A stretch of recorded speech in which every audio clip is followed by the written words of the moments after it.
Let's look at non-hydrological objectives in eFlow Projector.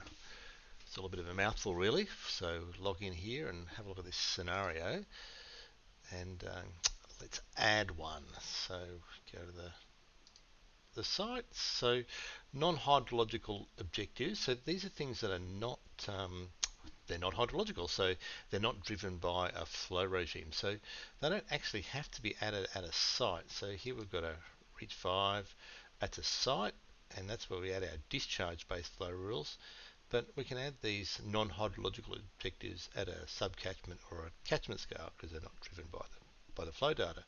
So let's have a look here. I can click that out. There's nothing there. Let's add a non-hydrological objective.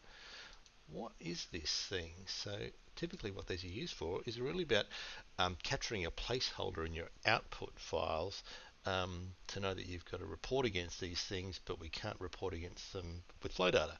So things is like wetland filling. So, so, and quite simply, it's a description. So um, we want the wetland to fill in wet years, for example. So under the drought, we might have no objective, very dry, also no objective, dry, also no objective, but in average in wet years, we want the wetland to fill. I'll copy that, and I want the same thing to occur in our wet years.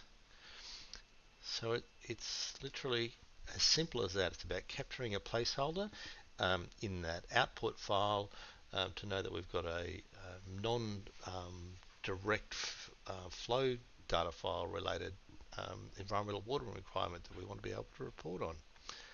So that's non-hydrological flow objectives.